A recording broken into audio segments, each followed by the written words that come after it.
Hello दोस्तों, welcome back to YouTube channel RT classes. दोस्तों आज की वीडियो में हम बात करने वाले हैं कि अगर 17,000 में आपको सिलेक्शन लेना है, शिक्षक भर्ती जो नई आने वाली है, ज़्यादा की आएगी तो और अच्छी बात है। जब हमारी तैयारी कम के लिए होगी तो हम ज़्यादा तुरंत निकाल देंगे, हमारा सिलेक्शन पक्का हो जाएगा, उतनी उम्मीद ज़्यादा हो जाएगी अगर ज़्यादा आती है। लेकिन अगर आपको 17,000 में ही चाहिए सिलेक्शन तो उसके लिए आपको ये 5 गलतियाँ बिल्कुल भी नहीं करनी है। अगर इन 5 गलतियों में अगर आपने एक भी गलती की तो हो सकता है कि आपको जो आपका लक्ष्य है वो प्राप्त करना मुश्किल हो जाए। दोस्तों आज से पहले आपने बहुत सारी वीडियो बनाई, आपके बहुत ही अच्छा प्यार मिला, कहेंगे सपोर्ट मिला कि आपको चीजें पसंद आई और वो फायदा भी हुआ। आज से पहले एक बात करें 69,000 में भी हुआ था, तो ज्यादा नहीं घूमूंगा, सीधा टू दी पॉइंट आऊंगा। मैं बात कर रहा हूं कि आपको जो 17,000 में सिलेक्शन लेना है तो वो 5 गलतियों में सबसे पहली गलती कौन सी जो नहीं करनी है? वो पहली गलती है आपको जब स्टडी करने का अपना तरीका बदलना होगा। जी हां, आप क्या सोच रहे हैं? कोचिंग जो पढ़ा रहा है हम पढ़ रहे हैं सिलेक्शन हो जाएगा, बुक्स में जो दिया हम पढ़ रहे हैं सिलेक्शन हो जाएगा। नहीं, आप गलत हैं, ध्यान रखना। क्यों? अभी मैं प्रूफ के साथ बात करूंगा, ऐसा नहीं कि ऐसे ही कह रहा हूं, नहीं, हर चीज को डिस्क्राइब करूंगा। तो सबसे पहली चीज, अगर आपने ऑनलाइन ऑफलाइन या फिर किताबें ले रखी हैं और आप सोच रहे हैं कि आप इनसे पढ़ रहे सिलेक्शन हो जाएगा, नहीं, तरीका बदलना होगा। उस तरीके में सबसे पहला है आपको क्रिएटिव बनना पड़ेगा, आपको खुद की सोच का इस्तेमाल करना होगा। अगर आपने ये नहीं किया तो हो सकता है कि आपको एक लंबे सफर, एक छोटे से सफर को तय करने में एक लंबा सफर न लग जाए। क्योंकि लंबा समय अगर लग गया तो हो सकता है कि आपका लक्ष्य से आप भटक भी सकते हैं। तो टू द पॉइंट आइएगा। सबसे पहले आपने स्टडी करने के तरीके में कौन सा सब्जेक्ट का कौन सा पार्ट यानी टॉपिक सबसे ज्यादा इंपॉर्टेंट है, सबसे ज्यादा पूछा जाता है और टू द पॉइंट है, सबसे पहले उस पर फोकस करना है। मतलब जो ज्यादा अंकों में आएगा। अब आप कहेंगे ये बात तो हम जानते हैं, बिल्कुल, ये 5 गलतियां आप जानते हैं, फिर भी गलती करते हैं। लेकिन आगे मैं ये भी बताऊंगा कि गलती कैसे दूर की जाए कि हर बार हमारे माइंड में ये चीजें आ जाए जो गलती करते हम ना हो। तो ध्यान दीजिएगा, पहले हम 5 गलतियां, फिर उसके निवारण कैसे दूर होंगे। ठीक है, सारी बात करूंगा। तो पहले समझ गए आप क्या कि टू द पॉइंट स्टडी करनी है। दूसरा हमारा यही पॉइंट है। 5 गलतियों में अगली गलती ये ना कि हम भटक जाएं अपने पॉइंट से। टू द पॉइंट तैयारी करनी है। मैं ये नहीं कह रहा हूं इस टू द पॉइंट का मतलब कि आप अन्य परीक्षाओं की तैयारी इसके साथ ना कर पाए, नहीं, बिल्कुल कर सकते हैं। ये अपनी कैपेसिटी, अपनी अपनी क्षमता होती है। अगर हमारे कुछ सब्जेक्ट मजबूत हैं जो अदर एग्जाम में भी काम आते हैं और उसके साथ कुछ 1-2 सब्जेक्ट दूसरे एग्जाम के लिए अगर हमें पढ़ना पड़े तो ये सब्जेक्ट से भटकना नहीं है। इससे हमारा जो मेमोरी है, कहीं ना कहीं सारे सब्जेक्ट एक दूसरे से कोरिलेटेड हैं। ठीक है, कोई भी स्वतंत्र नहीं है, तो इसीलिए वो काम आते हैं। अगर आप वहां के लिए तैयारी करेंगे तो यहां भी काम आ जाएंगे। तो इसलिए नहीं। टू द पॉइंट का मतलब क्या होता है?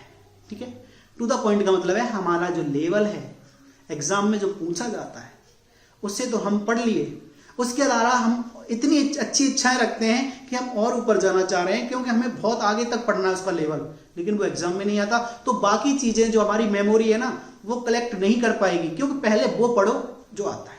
हाँ, अगर उतना तैयार हो जाए जो आता है, थोड़ा बहुत लेवल ऊपर कर सकते हो, मैं ये नहीं कह रहा कि बिल्कुल ऊपर नहीं, लेकिन इतना ऊपर मत कर लेना कि आप समय और जो मेमोरी है दोनों फुल कर लो।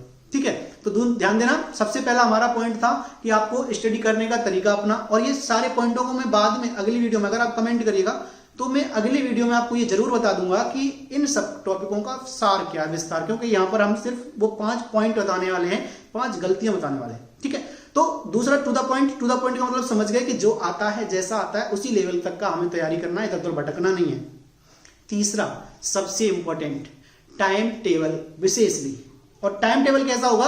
जो 2 पॉइंट थे हमारा, टू द पॉइंट को और स्टडी करने के तरीका, यानी स्टडी करने के तरीके में हम ये देख लेंगे कि कौन सा सब्जेक्ट कितने नंबर का आता है, कौन सा पॉइंट यानी टॉपिक कितने नंबर का आता है, उसके अकॉर्डिंग उसके टाइम को वर्गीकृत करेंगे। क्लासिफिकेशन ऐसे ही करेंगे, ऐसे नहीं कि किसी यूट्यूब चैनल वाले ने बता दिया कि ये वाला इतने टाइम पढ़िए, ये सब्जेक्ट इतना टाइम पढ़िएगा। नहीं, बिल्कुल नहीं। वो आप अपने नॉलेज और अपनी क्रिएटिविटी के अनुसार खुद तय करेंगे। ठीक है, टाइम टेबल अपना होना चाहिए, टाइम टेबल कभी दूसरों का फॉलो नहीं करना चाहिए। दूसरी चीज, टाइम टेबल आपका कैसा होना चाहिए? या तो आपकी जुबान पर होना चाहिए। अगर जुबान पर नहीं है टाइम टेबल क्या भूल जाते हैं तो एक दीवार पर चस्पा कर लीजिएगा, चिपका दीजिएगा। दीवार पर होना बहुत जरूरी है। टाइम टेबल कैसे हमें पढ़ना है, अगर हम बाई चांस मतलब टाइम टेबल पढ़ा है तो कर सकते हैं, कुछ दिन बाद हैबिट में आ जाता है। उसके बाद तीसरी चीज प्रीवियस ईयर पेपर, ये जरूर उठाकर देख लीजिएगा। ये चौथी हमारी है जो गलती हम करते हैं कि हम प्रीवियस ईयर पेपर नहीं देखते। प्रैक्टिस सेट कैसे लगाना चाहिए ये नहीं पता। प्रैक्टिस सेट सिर्फ अपना लेवल चेक करने के लिए हम लगाते हैं कि हमारा लेवल की तैयारी कहां तक। नहीं, प्रैक्टिस सेट इसलिए नहीं है कि आप अपना लेवल चेक करो। प्रैक्टिस सेट इसलिए होता है कि आप टाइम मैनेजमेंट अच्छे से कर लो। जो क्वेश्चन जिस तरह के आए हैं आपसे नहीं बने हैं, जो बन गए उन्हें छोड़ दो, जो नहीं बने उन्हें नोट डाउन कर लो, नहीं तो उसी पेपर में आप हाईलाइट कर लो, जिससे कि अगली बार रिवीजन में हम वो हाईलाइटेड वाले देख के दोबारा पेपर लगाएंगे तो इंप्रूवमेंट होगा। तो जो प्रैक्टिस सेट होगा टाइम मैनेजमेंट एंड इंप्रूव के लिए होता है, ना कि आपके लेवल चेक करने के लिए। लेवल तो जो होगा वही रहेगा ना, लेकिन लेवल बढ़ जाता है। इससे क्या होगा कि जब हम उसमें एनालाइज करेंगे पेपर को, एनालिसिस के बाद क्या होता है, पेपर में हमें अपनी कमी पता चल जाती है और हम अपनी कमी सुधार लेते तो हम परफेक्ट बन जाएंगे। फिर तो कमी सुधारने के लिए होता है, ठीक है। और पांचवा जो पॉइंट है वो भी लास्ट पॉइंट है, बहुत ही इंपॉर्टेंट पॉइंट है। क्या है, आपको अपने सिलेबस के अकॉर्डिंग तैयारी करनी है। और ये सिलेबस ऐसा है, ये भी टाइम टेबल की तरह ही है, या तो आपकी जुमा पर होना चाहिए, नहीं तो दीवार पर तो होना ही होना चाहिए। जब दीवार पर होगा तो आप आसानी से देख के रोजाना ये देख सकेंगे दीवार पर क्या क्या होना चाहिए। अगर आप जानना चाहते हैं तो आप कमेंट करिएगा कि स्टडी से रिलेटेड क्या चीज कैसे करनी चाहिए, मैं अपना दिखा सकता हूं अपने रूम में हमने कैसे लगा रखा था, ठीक है। उसके अलावा अब इन पांच पॉइंट आपने समझ लिए स्टडी करने का तरीका, to the point study, time table और आपका previous year paper practice set, और एक था अपना सिलेबस, ठीक है। इन पांचों पॉइंटों को कैसे फॉलो किया जाए, तो अपने माइंड में जब सुबह उठो तो अपने गोल को याद कर लेना। दूसरा पॉइंट, जब गोल याद आ जाए तो ये गोल अचीव करने का सही दिशा कौन सी है, सही रास्ता क्या है। जैसे ही आप इन चीजों को 2 सप्ताह तक फॉलो करेंगे, फिर आपके एग्जाम तक आपका कभी टूट नहीं पाएगा। सिर्फ थोड़ी सी दिक्कत होगी शुरुआत के 2-4 दिन, उसके बाद आपके माइंड में ये चीजें अपने आप करने लगते हैं तो वो चीजें हैबिट में बन जाती है, ठीक है।